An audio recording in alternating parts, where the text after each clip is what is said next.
భవిష్యత్తు నుంచి ఒక మనిషి నిజంగా గతానికి వచ్చాడని చెబితే మీరు నమ్ముతారా? ఇది సినిమా కథ కాదు.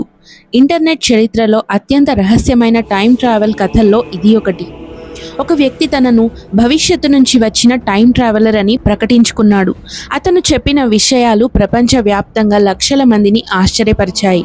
2000 సంవత్సరంలో కొన్ని ఆన్లైన్ ఫోరంలలో ఒక వ్యక్తి ఆశ్చర్యకరమైన మెసేజ్లు పోస్ట్ చేయడం ప్రారంభించాడు. అతను తనను జాన్ టైటర్ అని పరిచయం చేసుకున్నాడు. అతని మాట ప్రకారం తాను 2036 సంవత్సరంలో నుంచి టైం ట్రావెల్ చేసి 2000 సంవత్సరానికి వచ్చానని చెప్పాడు. మొదట్లో చాలామంది ఇది ఒక సరదా జోక్ అని అనుకున్నారు. కానీ అతను చెప్పిన వివరాలు చూసిన తర్వాత ప్రజలు ఆశ్చర్యపోవడం ప్రారంభించారు. ఆ వ్యక్తి చెప్పిన దాని ప్రకారం 2036 సంవత్సరంలో టైం ట్రావెల్ టెక్నాలజీ ఇప్పటికే అభివృద్ధి అయింది. అతను ఉపయోగించిన టైం మెషిన్ ఒక చిన్న పరికరం అని చెప్పాడు.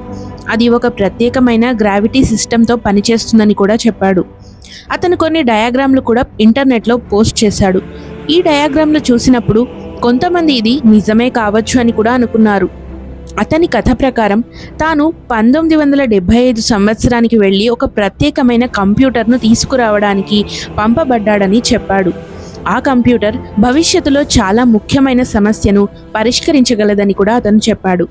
ఆ ప్రయాణంలో భాగంగా తాను 2000 సంవత్సరంలో కొంతకాలం ఆగినట్టు వివరించాడు. ఈ కథలు ఇంటర్నెట్లో వేగంగా వైరల్ అయ్యాయి. ప్రపంచం మొత్తం ఈ రహస్య టైం ట్రావెలర్ గురించి మాట్లాడటం ప్రారంభించింది.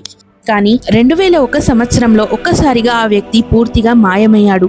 అతని అకౌంట్లు ఇకపై ఎక్కడా కనిపించలేదు. అతను ఎవరో, అతని కథ నిజమా లేక ఒక అద్భుతమైన ఇంటర్నెట్ మిస్టరీయా ఇప్పటికీ స్పష్టంగా తెలియదు. కొంతమంది ఇది కేవలం ఒక తెలివైన హాక్స్ అంటారు. మరికొందరు మాత్రం అతను నిజంగా భవిష్యత్తు నుంచి వచ్చిన వ్యక్తి కావచ్చని ఇప్పటికీ నమ్ముతున్నారు. భవిష్యత్తు నుంచి వచ్చిన వారు నిజంగానే మన మధ్య ఉండే అవకాశం ఉందా, లేక ఇది కేవలం మన ఊహ మాత్రమేనా? సమయం గురించి ఉన్న రహస్యాలు ఇంకా పూర్తిగా బయటపడలేదు. వీడియో నచ్చితే లైక్ చేయండి, మన ఛానల్ని సబ్స్క్రైబ్ చేసుకోండి.